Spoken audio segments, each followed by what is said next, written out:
2:47 a.m.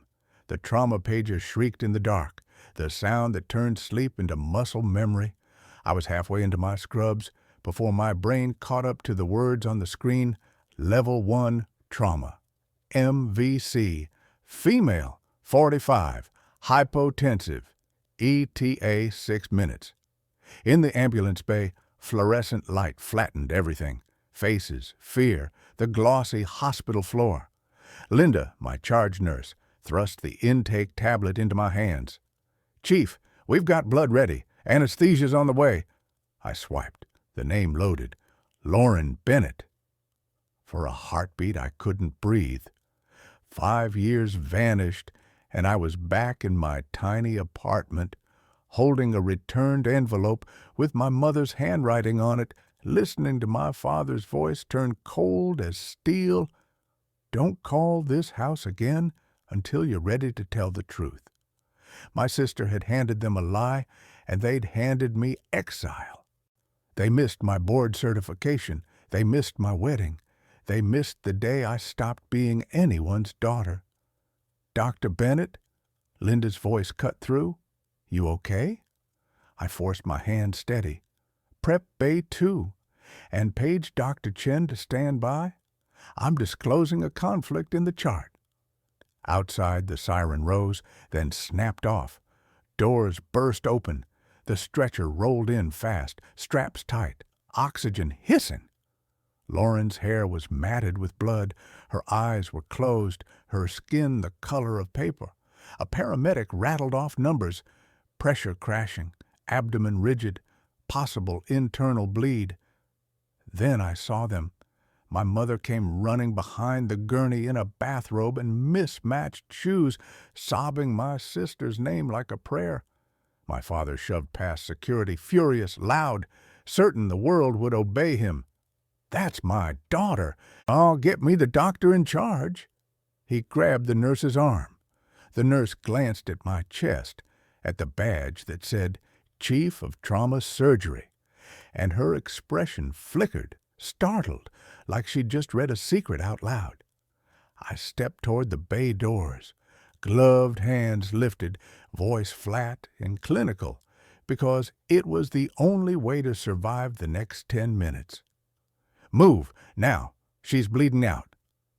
My father turned at the sound, ready to argue, until his eyes dropped to my name, and the security camera above the trauma bay blinked red, recording the exact second he recognized me. "My name is Dr. Rachel Bennett.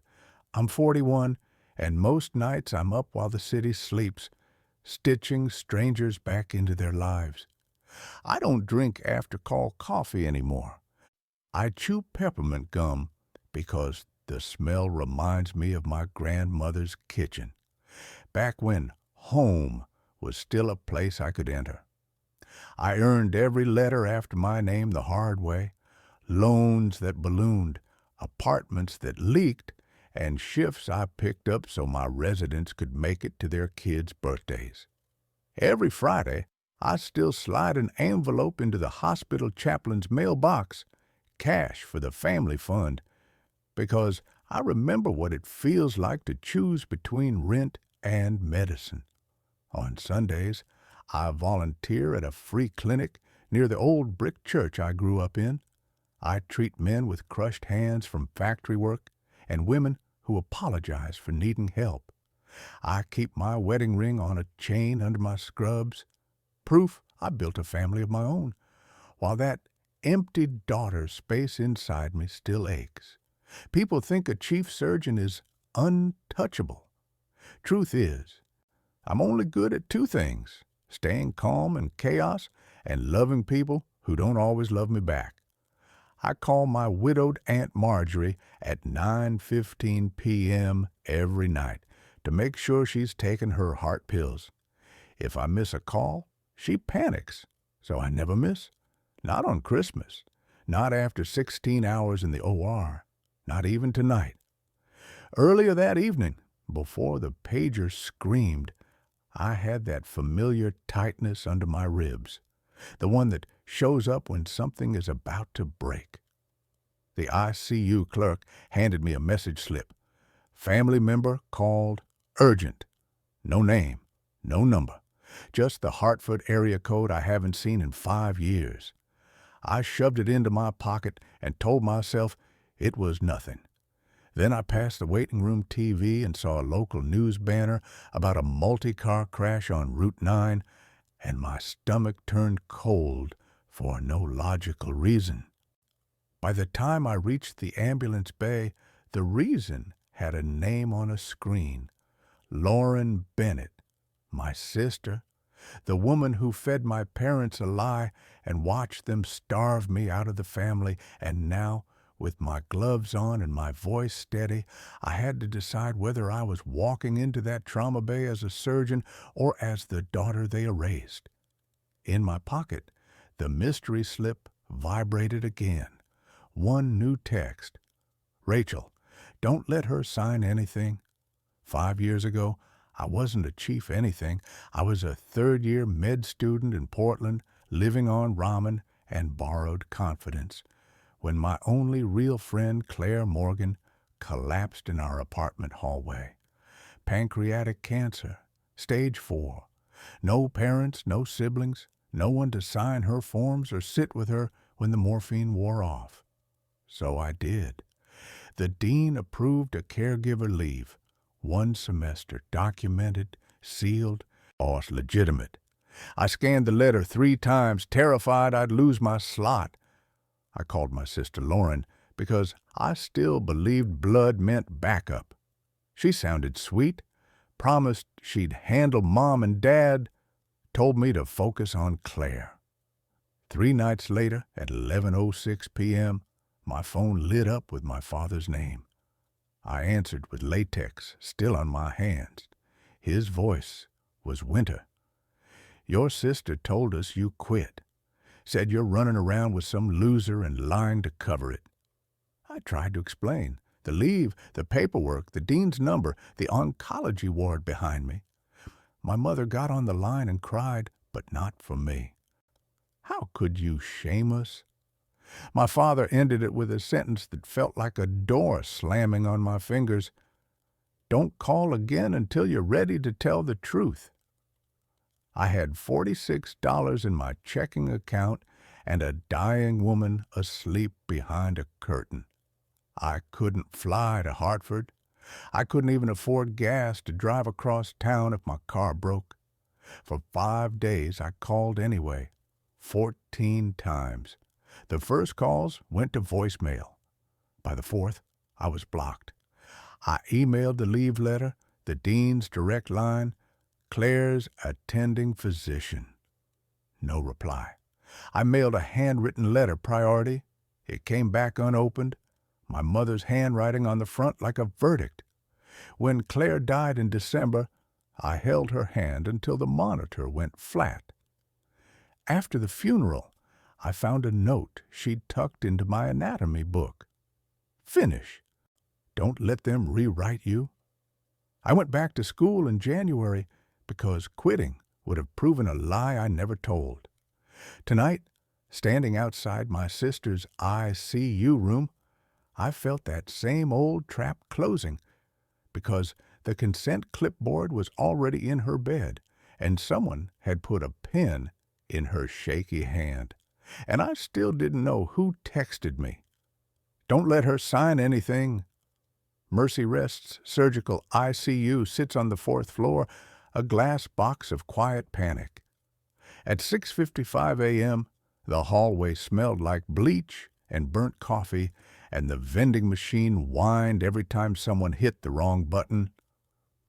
The family waiting area sign pointed to a room with stiff blue chairs, a muted television, and a wall of framed donation plaques, names of people who'd bought their way into calm. I paused at the security door and watched the red light on the camera blink. It blinked like a heartbeat. Inside, my parents sat in the middle row as if they'd been placed there by a cruel stage manager. Mom twisting a paper cup in her hands, Dad staring at the floor, jaw locked. 2 residents pretended not to watch, but everyone watches a family that loud. On the coffee table lay the object that made my stomach tighten. A tan clipboard with a bright orange sticker, consent required, next to a manila envelope stamped in bold letters. Advance directive/power of attorney. Someone had already opened it. Someone had already turned to the signature page and left a pen across the line like bait. A woman in a fitted gray suit stood near the nurse's station, hair too perfect for dawn. Her badge read, Risk Management. She spoke softly to the ICU nurse, then glanced at my parents and offered a sympathetic smile that didn't reach her eyes. "Dr. Bennett," the nurse whispered as I entered. "They brought paperwork from home. They say it's urgent." "Who brought it?" I asked. Before the nurse could answer, the woman in gray stepped forward. "Doctor, I'm Dana Pierce, hospital counsel. Your sister's fiancé is on his way. He says he has legal authority and wants immediate access." Fiancé? That was new. My mother flinched at the word, like she'd been hearing secrets without understanding them. Dana tapped the envelope. "Until we confirm, we need the family to sign limited consent so we can release information. Routine." "Routine?" she said, while my parents' hands shook over a pen. Routine, while a lie could be legalized with one careless signature. I looked past her, through the ICU glass, onto the bed where Lauren lay pale and stitched, monitors humming like a warning. Then I looked back at the blinking camera. As the elevator dinged, a man's voice echoed down the hall. "Where's the patient's sister? I need her to sign." The elevator doors opened, and a man strode out like he owned the floor. Mid-40s, tailored coat, expensive watch catching the fluorescent glare. He didn't run the way my parents had. He walked, controlled, certain, rehearsed. "Lauren Bennett," he called, already scanning badges. When his eyes landed on mine, his smile sharpened. "You must be Dr. Rachel Bennett. I'm Evan Cross, Lauren's fiancé." My mother's head snapped up. "Fiancé?" The word came out thin, wounded, like she'd been left out of her own daughter's life. Evan didn't answer her. He went straight to Dad, gripped his hand too hard, and spoke in a low, intimate tone meant to make my father feel chosen. "Mr. Bennett, I'm so sorry. I'm handling everything. The hospital knows me." Dana Pierce appeared at his shoulder as if summoned. "Mr. Cross," she said warmly, not hospital warm, familiar warm. Evan slid a folder onto the coffee table beside the orange consent sticker. "I have a durable medical power of attorney," he announced, loud enough for the waiting room to hear. "Signed last month. Notarized. I need access now, and I need decisions made quickly. Her employer's benefits, life insurance and disability, won't process unless I'm confirmed as agent." He pushed the pen toward my mother. "Stop," I said. He turned to me like I was a nurse who'd missed a memo. "Doctor, with respect, you're conflicted. You're estranged family. Lauren told me you'd try to interfere if this ever happened." My father's face flushed. "Estranged?" Evan nodded gravely. "She's been through enough. She doesn't need drama at the bedside." Then softer, to Dana, "If the surgeon won't step back, document it." There it was, control disguised as concern. He was building a paper trail, stacking words like bricks. Interfere, drama, unstable. If he could paint me as a risk, he could lock me out and keep the signatures he wanted. I leaned down, flipped the folder open. The notary stamp was smeared, the date written in a different ink than the signature, and on the line that named the agent, the middle initial was wrong. Lauren M. Bennett. My sister has never had a middle initial. Evan watched my eyes, and for the first time his confidence flickered. He reached for the folder, too fast, all because beneath the last page I saw a second document with my name already printed on the signature line. I slid the folder out of Evan's reach and held it flat on the table. The page on top wasn't a medical form at all. It was titled Voluntary Recusal and Consent to Designate Agent. My name, Rachel Bennett, was already printed beside Sibling. All it needed was my signature to confirm. I had no objection to Evan Cross making decisions. Dana's smile stayed glued on. "This is standard when there's a potential conflict," she said. "It protects everyone." "Everyone?" I asked. "Or just him?" Evan's gaze flicked to my left hand, to the thin indentation where my ring used to sit before I started wearing it on a chain. "Rachel, don't make this harder," he said gently, like he was talking to a child. "Lauren's fragile. Why, your parents are exhausted. Sign, and we can focus on healing." My father leaned forward, confused and desperate for someone else to decide what was right. "Rachel, honey, is this normal?" I swallowed the old reflex to explain myself to him. "Dad, I'm not signing anything I haven't reviewed with my own counsel." Dana's eyes cooled by 2 degrees. "Doctor, we're not discussing personal counsel. We're discussing immediate patient rights.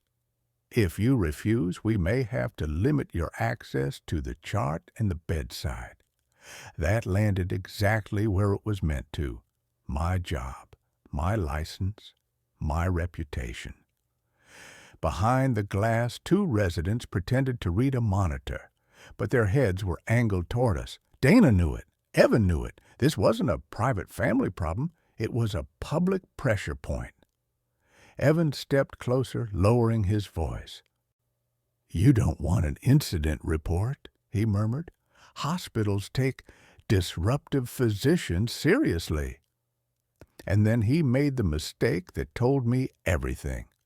He nodded at Dana, a tiny signal, practiced.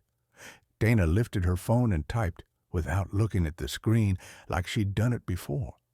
The ICU nurse approached, clipboard tucked to her chest. "Dr. Bennett, Risk wants you to step outside." I looked at the blinking hallway camera again, and I realized the trap wasn't just legal. It was recorded. My mother stood, hands shaking, as if she might protect me and didn't know how. My father's mouth opened, then closed. Evan's eyes stayed on the pen, patient, predatory all along. As security rounded the corner, Dana said, loud enough for the room to hear, "She's emotionally involved. Treat her as a liability." Security Officer Ramirez rounded the corner with a calm face and a hand hovering near his radio. "Dr. Bennett," he said, polite but firm, "Risk Management asked us to escort you to the conference room." Every head in the waiting area lifted.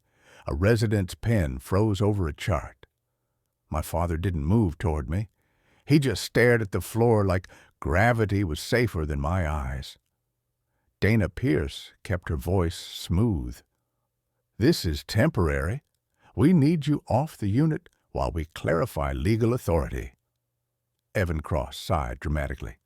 "Thank you. Finally." Then he looked at my mother and added, loud, "She's emotional. She can't separate family drama from medicine." My mother flinched, but she didn't correct him. She only whispered, "Rachel, please, not here. Not here." As if truth was messier than lies. I took one slow breath and faced Dana. "If you remove my access, document that I disclosed a conflict, requested an ethics consult, and refused to sign an unreviewed recusal." Dana's smile tightened. "Noted." Ramirez stepped closer. The humiliation wasn't in his hands. It was in the way the room watched me comply, like I'd done something wrong. As we walked, Evan called after us. "And make sure she doesn't go near the chart. She'll try to change it." My cheeks burned. My badge felt heavy against my chest, like it was being dragged through mud. I caught Linda's eyes at the nurse's station. She looked furious, but she said nothing. Not yet. In the hallway, Ramirez paused under the ceiling camera. The red light blinked, blinked, blinked. Dana lowered her voice. "Doctor, cooperate. If this escalates, it becomes a professional conduct issue." "So that's the plan," I said. "Turn me into the problem." She didn't deny it. We reached the conference room door. Inside, I heard Evan's voice carry down the hall, soft and urgent now that he thought I was gone. "Get them to sign the limited consent," he told someone. "Then we file the agent paperwork and lock it in before she wakes up." A second voice answered. Female, familiar, confident. "Already arranged. The notary is on the way." And Evan replied, "Good, because once that ink dries, Rachel Bennett stops existing again." The conference room smelled like dry erase marker and stale donuts. A framed poster on the wall read, "We are one team," the kind of slogan that only shows up when someone's about to get thrown under a bus. Officer Ramirez stood by the door, hands folded, eyes apologetic. Dana Pierce sat across from me with her tablet angled like a shield. "Doctor," she began, "for the record, you are refusing to cooperate with risk management." "I'm refusing to sign a recusal that was pre-filled with my name," I said, "and I'm requesting an ethics consult right now." Dana tapped her screen. "Noted. Also, for the record, the family reports you are distressed." My jaw clenched. The family hasn't spoken to me in 5 years. Evan Cross is the one directing them, and he's presenting documents with inconsistent identifiers. Lauren has no middle initial. Ramirez's gaze flicked up at that. A tiny shift. Interest, not just compliance. Dana's expression didn't change. "If you have concerns, you can submit them after the immediate crisis." "The crisis is that you're creating legal authority while the patient is sedated," I said. "That's not medicine. That's exploitation." Silence hung for a beat, broken by the muffled sound of voices outside, my mother crying, Evan talking fast, the elevator dinging again. I pulled out my phone and opened the message thread. The unknown number had replied with a name, Ruth, my aunt. Then a second text. "He's not her fiancé. He's her boss. She's in debt. He's after her settlement." My stomach dropped. Not romance. Control. Money. I looked at Ramirez. "Officer, does this unit have camera coverage in the waiting area?" "Yes, ma'am," he said carefully. "Hallway and family room. No audio." "Can you preserve footage from 6:40 to now?" I asked. Evan pressured my parents to sign. Dana labeled me a liability in public. That matters. Ramirez hesitated, then nodded once. "We can tag it so it won't auto-overwrite." "Oh, I'll need you to make a formal request." Dana's fingers paused over her tablet for the first time. I knew what that pause meant. She'd expected me to fold. One report from her, and my privileges could vanish before Lauren even opened her eyes. Ramirez stepped closer and slid a single-page form onto the table. Security Video Preservation Request, already stamped with today's date and the ICU camera ID. "Sign this," he said quietly, "and the footage is locked." Ramirez slid the form closer. I signed, then printed my name beneath the line, slow and deliberate. Dana leaned forward. "That's not necessary," she said. "Security footage is internal property." "It's evidence," I replied. and I'm requesting it be preserved because there's active coercion." Ramirez took the paper, stamped it, and tucked it into his folder. "Time window locked," he said. "I'll log it under incident review." Dana's jaw tightened. "Fine. Now, per policy, you will remain off the unit until risk clears you." My phone buzzed again. "Aunt Ruth, they're trying to transfer her. Don't let them move her." Then a photo. Lauren laughing beside Evan in a company lobby, his arm angled just right for a camera, her smile strained. Under it, one line. "He's her supervisor. HR complaint last year. He buried it." My pulse thumped in my ears. This wasn't a fiancé. It was leverage. Outside the door, voices rose. Evan's bright and confident. My father's confused. My mother's pleading. Then the elevator dinged and someone said, "Notary's here." Dana stood. "We're done. Hand me your badge, doctor." "That's not how credentialing works," I said. "You can restrict access, but you can't confiscate my hospital ID without a formal order." Dana smiled, cold now. "Then we'll call administration, and we'll document refusal." Ramirez cleared his throat. "Ms. Pierce, she has the right to request ethics." Dana ignored him and opened the door. "Mr. Cross, we have a delay. Dr. Bennett is being uncooperative." Evan turned, already holding a clipboard like a weapon. "Rachel, don't make a scene. Your parents are finally calm." My father looked between us, lost. "Rachel, why would you do this to your sister?" "Because you taught me silence was safer than truth," I wanted to say. Instead, I said, "Dad, please don't sign anything until you read every page."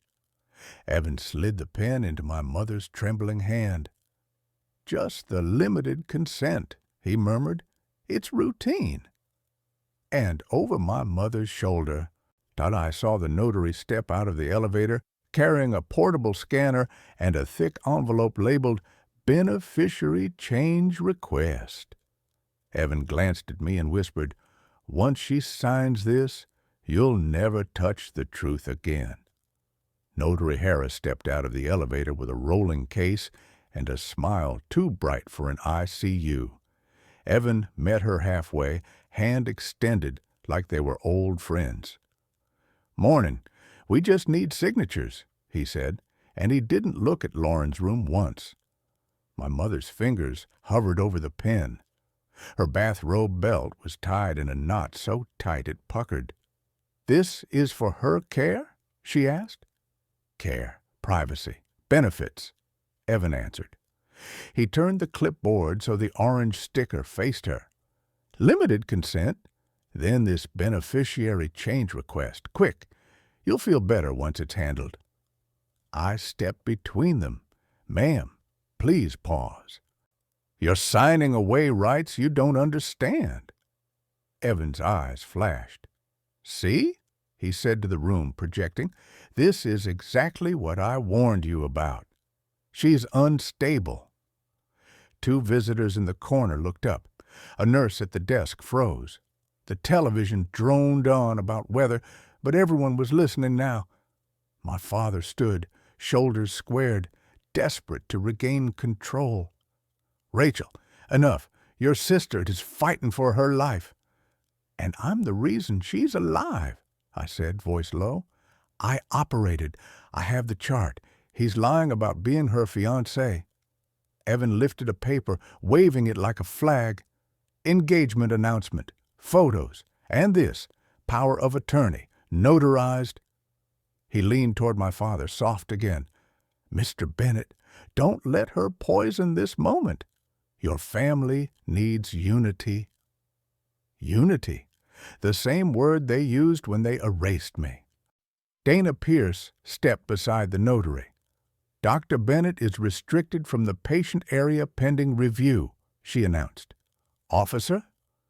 Ramirez shifted, unhappy, but he moved. His hand touched my elbow, gentle and humiliating all at once.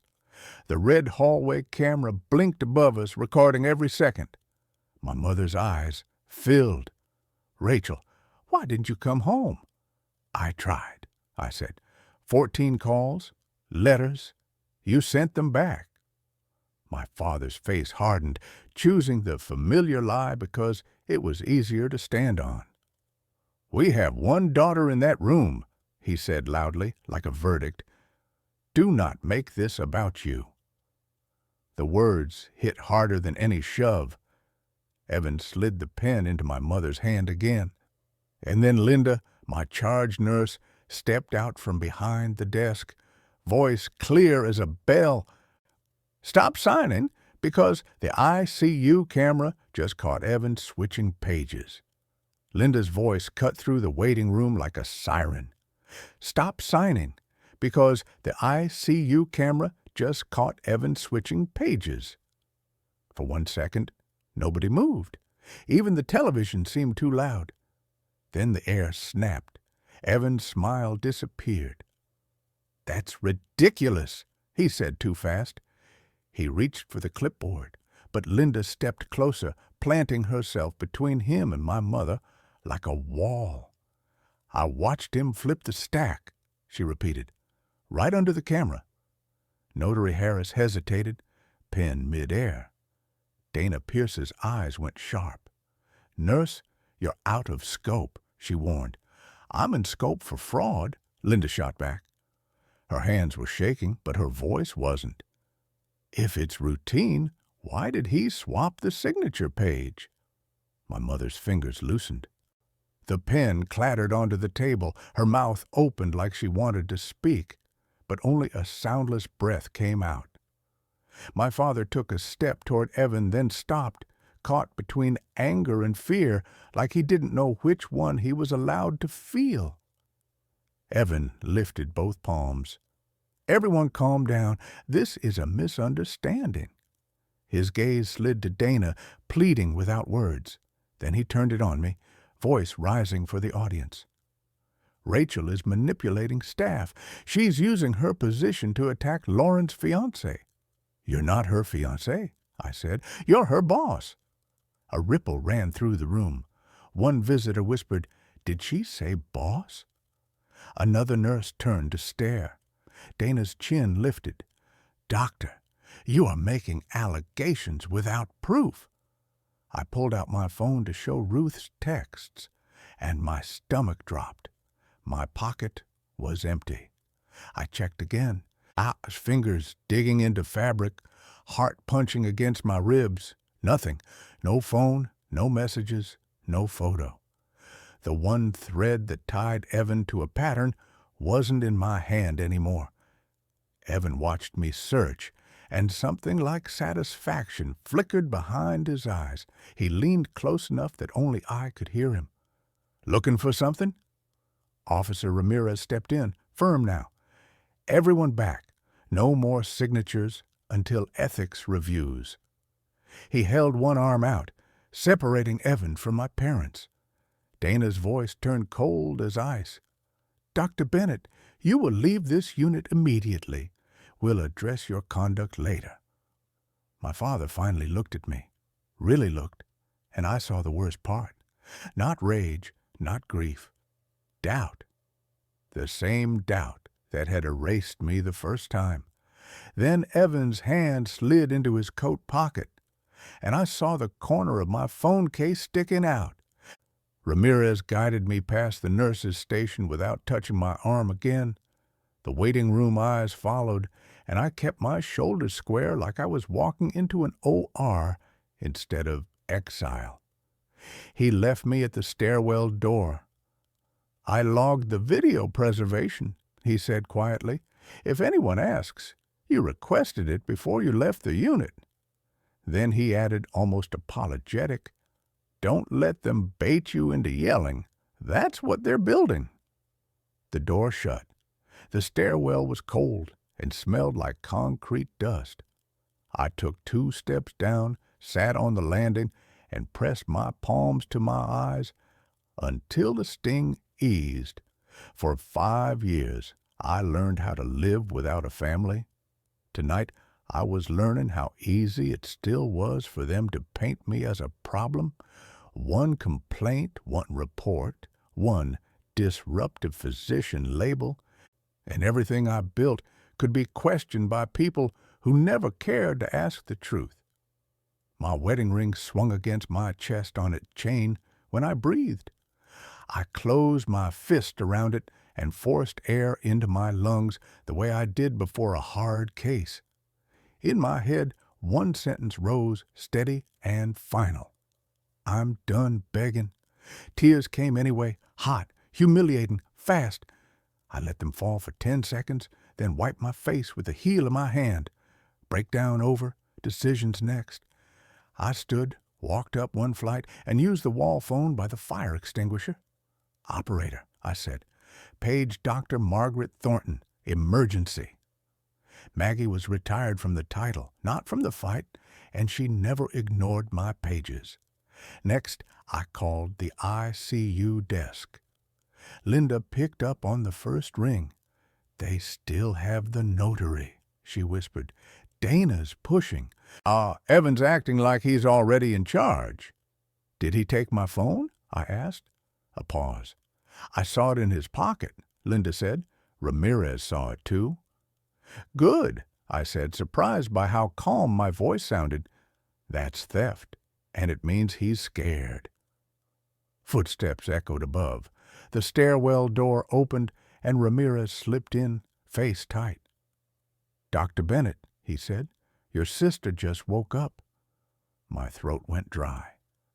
"She asked for you by your first name," he continued, "and she told the nurse, 'Don't let Evan sign anything.'"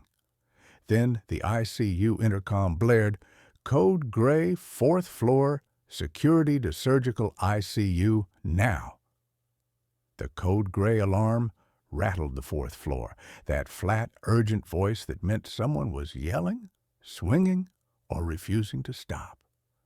I took the stairs 2 at a time, my scrubs tugging at my knees, my heart beating like I'd already lost the patient. When I pushed back into the ICU corridor, security was there, 2 more officers and Officer Ramirez, forming a barrier near the family room. Evan Cross stood inside the half-open doorway with his hands up, performing innocence. Dana Pierce was at his shoulder, whispering into her phone. My parents were in the middle of it, trapped like furniture in a storm. And beyond them, through the glass, Lauren's room door was cracked. I caught a glimpse of her face on the pillow, eyes open, panicked, trying to lift her hand against the IV lines like she was swatting away a nightmare. "She's awake," I called. "She can state her wishes." Evan snapped his head toward me. "Keep her away," he barked, loud enough for everyone. "She's harassing us. She tried to steal legal documents. She's unstable." "That's a lie," Linda said, stepping forward. "He took her phone." Dana's voice sliced in. "Nurse, stop. This is being documented." A man in a white coat with an administrator badge arrived with a breathless ICU manager. "What happened?" he demanded. "Evan didn't miss a beat." "Dr. Bennett is interfering, accusing staff, causing a scene. We need her removed so the patient can rest." Dana handed the administrator her tablet like it was a verdict already typed. "Risk recommends temporary restriction and escort off premises while we investigate. Patient safety." Patient safety? The prettiest words for the ugliest plan. Ramirez looked torn, but the administrator nodded, eyes on me like I'd become a liability the moment my last name mattered. "Dr. Bennett," he said, "your badge access is suspended pending review. You will leave the unit and the building. Now." My throat tightened. "You're taking the surgeon off her own case based on a man who can't even prove he's family." "Enough," the administrator said. "If you refuse, we'll escalate." My father finally spoke, voice raw and small. "Rachel, please, just go." That was the lowest cut. Not Evan's lies, not Dana's cold smile, my father asking me to disappear again. I backed away while security watched, while my mother cried into her hands, while Lauren's monitor beeped behind glass and I couldn't reach her. In the stairwell, my pocket felt weightless without my phone. My badge felt useless on my chest. For the first time in years, I didn't feel like a chief. I felt like the girl they sent away. Then the stairwell door opened, and a firm, older voice said, "Rachel, stop shaking. I'm here, and I brought ethics." Doctor. Margaret Thornton filled the stairwell doorway like a promise. Silver hair in a tight twist, reading glasses hanging from a cord, posture straight despite the dawn. Behind her stood a thin man in a navy suit with a hospital badge that read Ethics Chair, and a woman carrying a clipboard stamped Urgent Consult. "Rachel Bennett?" Maggie asked, already knowing the answer. She took my shoulders, steadied me. "Look at me. Breathe. You did the surgery. You're not the scandal." I nodded, throat burning. Maggie turned to Ramirez. "Officer, who suspended her access?" "Administrator Harlan," he said. "Risk management." "Get him," Maggie snapped, "and pull Ms. Pierce off that unit until ethics hears this." The ethics chair stepped forward. "Dr. Green, I'm opening an emergency review. The patient is awake, correct?" "Yes," Ramirez said. "She asked for Dr. Bennett." "Then no one signs anything on her behalf unless she's incapacitated and properly assessed," Green said, voice calm and lethal. "And any coercion voids consent." Maggie held up a thick folder. "I came prepared." She flipped it open so I could see tabs. Privileges, policy, security, HR. Here's her conflict disclosure documented.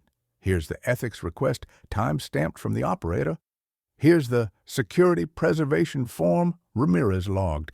And here, she tapped HR, is a prior complaint naming Evan Cross for pressuring a subordinate over finances. It was closed without interviews. My stomach turned. Ruth was right. For the first time since the pager, my hand stopped trembling. Maggie wasn't just my mentor. She was a legend here. When she spoke, people listened, not out of affection, but out of fear of being caught doing the wrong thing. Footsteps thundered on the stairs. Administrator Harlan appeared, breathless. Maggie didn't let him speak first. "You suspended my surgeon based on a man with inconsistent paperwork," she said. "Reinstate her access for clinical communication now, or I'll call the board chair myself, and you can explain why you ignored ethics during a code gray." Harlan swallowed. Green slid a form toward him. "Sign. Temporary reinstatement, limited to patient care and documentation." Harlan signed with shaking hands. "Good," Maggie said. She looked at me, softer. "Next, we retrieve your phone. Theft on camera is still theft." Ramirez's radio crackled. Linda's voice came through, sharp. "Evan's moving. He's headed for Lauren's room with the notary." Maggie snapped the folder shut. "Then we walk in together, and we stop him with witnesses."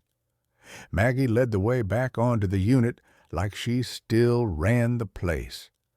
Dr. Green walked at her side, calm but unmoving, the kind of calm that made people stop playing games. Officer Ramirez followed with 2 more guards. We reached Lauren's door just as Evan tried to slip inside with Notary Harris hovering behind him, pen ready. Dana Pierce stepped forward to block us, but Green raised his badge. "Ethics has assumed review," he said. "No signatures, no transfers, no private access until capacity is assessed." Evan's face tightened. "She needs rest. This is harassment." "Then you won't mind stepping away," Maggie said. "Hands where we can see them." Ramirez didn't wait for permission. "Mr. Cross, empty your pockets." Evan laughed once, sharp and fake. "On what grounds?" "Code Gray. Theft allegation, preserved video," Ramirez answered and held out his hand. Evan hesitated half a second too long, then pulled out a phone, mine, like it had always belonged to him. My stomach flipped, but Maggie didn't let me move first. She took it from Ramirez and handed it to Green. "Chain of custody," she said. Green opened the screen, and the recent texts were still there. Ruth's warnings, the photo of Evan and Lauren in the company lobby, and a message I hadn't seen yet from Evan to an unsaved contact.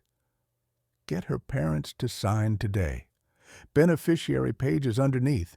Don't let Rachel touch the stack." Dana's breath caught.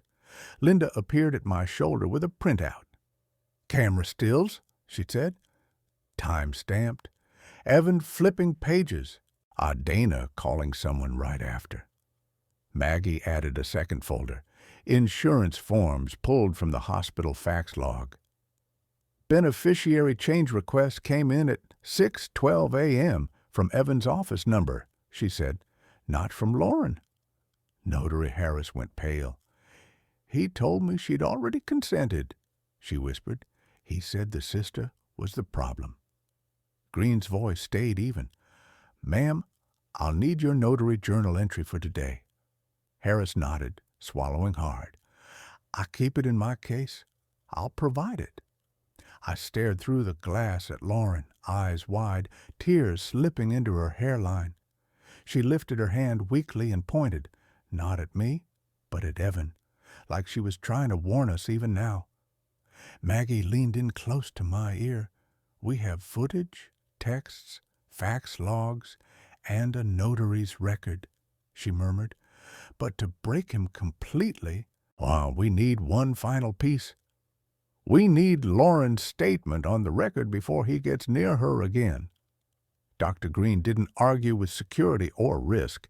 He bypassed them. "Capacity assessment now," he ordered, and the ICU attending on duty, Dr. Sarah Malik, joined us at Lauren's bedside with a neutral face and a clipboard. Lauren's eyes tracked the room like she was trying to count exits. When she saw me, her lower lip trembled. "Rachel," she rasped. "I'm here," I said. "No one signs anything for you, not while you can speak." Evan tried to push in behind the guards. "She's medicated. She doesn't know what she's saying. I'm her fiancé." "Outside," Maggie snapped. "You've done enough talking." Dr. Malik kept it clinical. She asked Lauren the month, the hospital name, the reason she was there. Lauren answered slowly but correctly. Then Malik asked, "Do you understand that people are asking you to sign legal documents?" "Yes," Lauren whispered. Her gaze flicked to the door where Evan hovered, furious and contained. "He brought them. He kept saying, 'Just sign. I'll take care of everything.'" Green leaned in. "Is Evan Cross your fiancé?" Lauren's eyes filled. "No, he's my supervisor." A sound escaped my mother, half gasp, half sob. My father's face went gray. "Did you sign a power of attorney naming him as agent?" Green asked. "No," Lauren said, firmer this time. "He printed it. He said it was benefits paperwork. I refused. He told me I'd lose my job. He said my credit would bury me." "Do you authorize any beneficiary change requests sent this morning?" Dr. Malik asked. Lauren shook her head. "No, I don't even have a middle initial." She swallowed, but then looked straight at me. "And Rachel, 5 years ago, I lied. I was jealous. I wanted Mom and Dad to choose me. I didn't think they'd cut you off. I didn't stop it." The room went silent except for the monitor's steady beep, like a metronome counting consequences. Maggie placed a hand on my shoulder. "You're not powerless," she said, low and certain. "Not anymore." Green signaled Dr. Malik, "Document capacity, document refusal. Then we notify administration and law enforcement. Theft and fraud are not family conflict." At the door, Evan's voice cracked for the first time. "This is insane." Green didn't look at him. "No," he said, "this is recorded." Then Maggie turned to me and said, "Get your coat, Rachel. Tonight we take this to the board." Maggie marched me into her old office, the one they kept for her emeritus title, and shut the door like she was sealing a courtroom. "You're going to feel guilty," she said. "Let it pass. Guilt is how families keep you small." Dr. Green emailed the capacity note and Lauren's refusal to administration, while Linda pulled the preserved camera timestamps. Ramirez filed a theft report and listed Evan Cross as the subject. The notary, pale and shaken, handed over her journal entry and the ID scan she'd taken. Evan's, not Lauren's. I finally got my phone back. I didn't check social media. I didn't call my parents.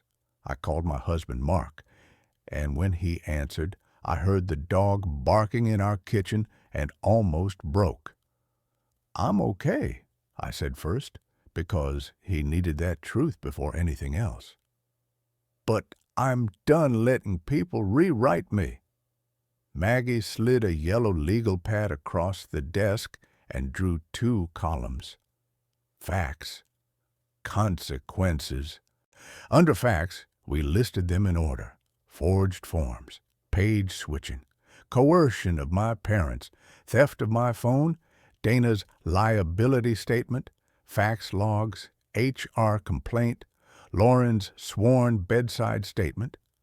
Under consequences, immediate restraining order from the unit, termination review, report to the State Notary Commission, police case number, and a board presentation at 4 p.m. Then Maggie looked me dead in the eye. "Your parents will try to apologize," she said. "You don't owe them comfort. You owe yourself boundaries." She had me write 3 sentences to repeat, no matter what. I'm focused on Lauren's safety. I will talk when counsel is present. Do not sign anything without me. My mother called while I was buttoning the suit. I let it ring twice, then answered on speaker so Maggie could hear. Mom sobbed an apology. Dad stayed silent. "I love you," I told them, steady. "But love doesn't erase harm. If you want my life, tell the truth today, right now." At 3:42, Dr. Green called. "Board chair added an executive session," he said. "Cross is already downstairs claiming defamation. He wants you barred." I stood, smoothed my scrub top, then changed into the navy suit I kept for depositions, clipping my badge to the lapel like armor. Maggie handed me the evidence binder, tabbed and numbered. When the elevator doors opened on the board floor, Evan was waiting, smiling like he still owned the story. Evan Cross stood outside the board conference room with his hands in his coat pockets, smiling like the floor belonged to him. "Rachel," he said, voice smooth, "you're making a career-ending mistake." I didn't stop walking. Maggie didn't either.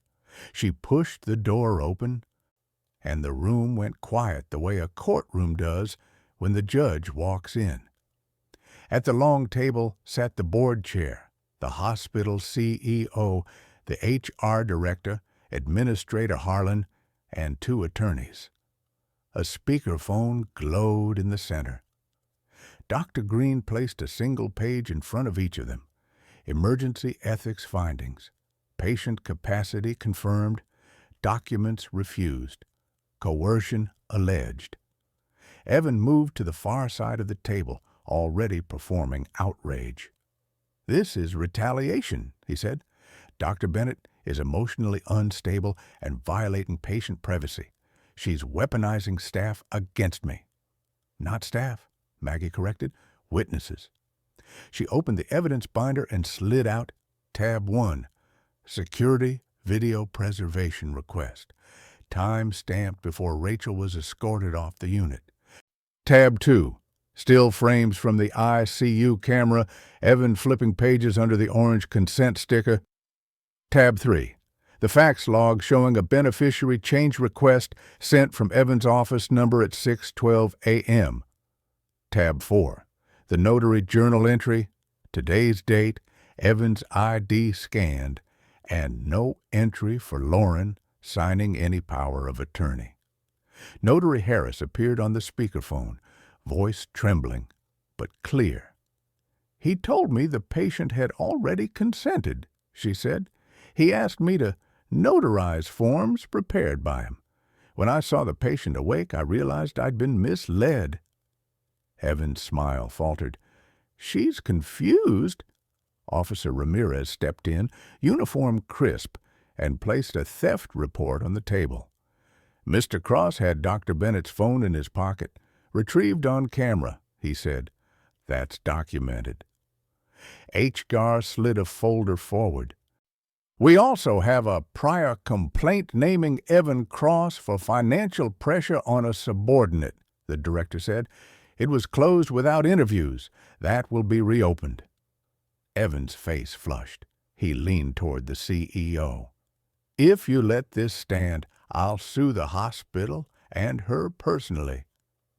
The board chair didn't blink. He clicked a remote, and the wall monitor lit up with the ICU feed. Evan's hand swapping the signature pages, Dana's head turning, my mother's pen hovering. The board chair looked at Evan and said, Play it from the beginning. No skipping. The board chair didn't raise his voice. He didn't have to. The video played in silence across the wall screen, bright and unforgiving. Evan's hand lifting the top sheet, his thumb sliding under the stack, the signature page switching places like a card trick.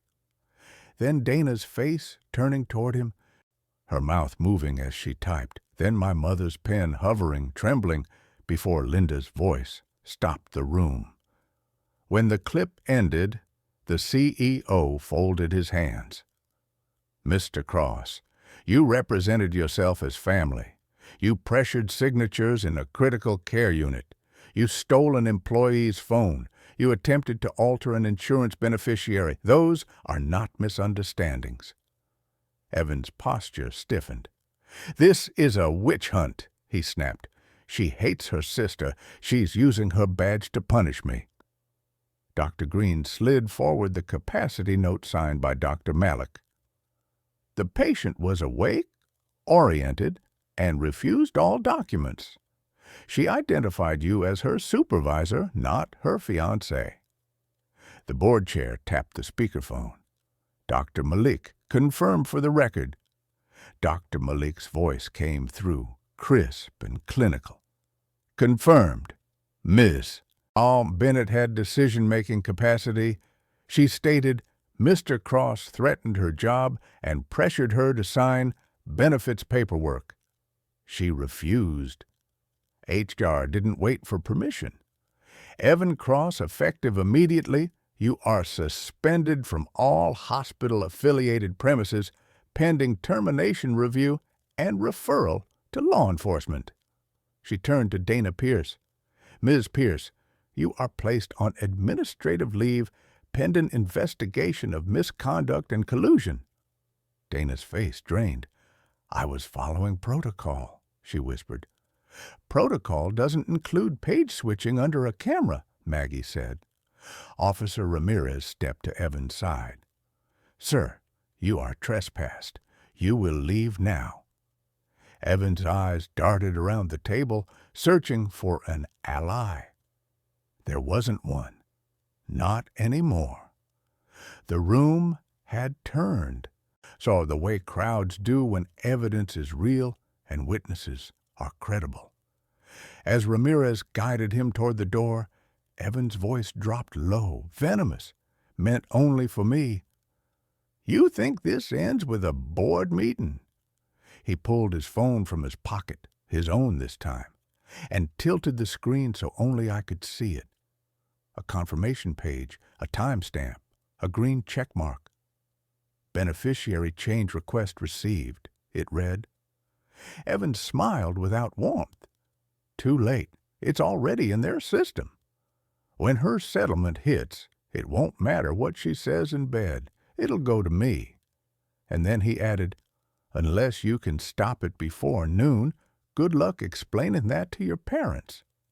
Maggie didn't let Evan's "too late" sit in the air. She turned to the CEO. "Call your carrier liaison," she said. "Right now." "Doctor." Green put the speakerphone back on the table and dialed the insurer's fraud line, while HR emailed a formal notice. Documents presented under coercion. Patient capacity confirmed. Beneficiary change not authorized. On the other end, a calm woman answered. Green read the policy number from the fax log and said, "We need an immediate hold. The supposed beneficiary change was submitted by a non-relative who is now trespassed for fraud and theft. We have video, a notary journal, and the patient's recorded refusal." The carrier asked for verification. Maggie slid my phone across. I opened the ICU recording Linda had started the moment Lauren woke, her raspy voice steadying as she spoke. "I did not sign anything for Evan Cross. He is my supervisor. He threatened my job." Dr. Malik's capacity note followed, then the still frames, then Evan's own text. "Beneficiary page is underneath." The line went quiet. "Hold placed," the woman said. "Transaction suspended. Send the supporting packet. We'll reverse and flag for investigation." I exhaled like I'd been underwater since 2:47 a.m. Back downstairs, Officer Ramirez met Evan at the lobby doors. "Mr. Cross," he said, "you're under arrest for theft and suspected fraud." Evan's face tightened, then cracked into panic when the cuffs clicked. Dana Pierce tried to slip away. The CEO stopped her. "Your access is revoked," he said. "Do not contact staff." The board chair signed a directive restoring my privileges and ordering an external audit of the ICU incident. The apology was brief, but it was official, and it mattered. By noon, Lauren was resting, her documents sealed in the chart, her statement witnessed and signed. My parents sat at her bedside, not speaking over her, finally listening. My father found me in the hall, eyes raw. "We were wrong," he said. "We chose easier over fair." It wasn't everything I needed, but it was the first honest brick.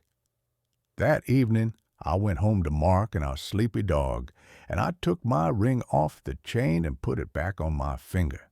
I didn't get revenge. I got my name back, on paper, on camera, and in my own voice. If anyone ever corners you with a pin and urgency, slow down, ask for ethics, and demand everything in writing. Truth protects the patient, and it protects you. So that's the story, closed finally. Now, my wonderful friends, you're still here with me, aren't you? If you've stayed to this point, something in this journey touched your heart in a way you didn't expect, and I think you know why. Because this wasn't just about a hospital or paperwork or a cruel man in a nice coat. It was about how easily the world can label you too emotional, too difficult. The problem, when you're simply refusing to be used. The lesson is simple and powerful. Slow down when people rush you. Ask for clarity when they demand silence, and never sign away your rights under pressure. As the Stoics remind us, healing begins where control returns. You have power over your mind, not outside events. And another truth we forget, the obstacle is the way. Pain can become proof. Boundaries can become protection. Truth, documented, witnessed, spoken out loud, can become your rescue rope when family, status, and fear all try to bury you. If this story gave you strength, please like, share, and subscribe, because you never know who needs this reminder tonight.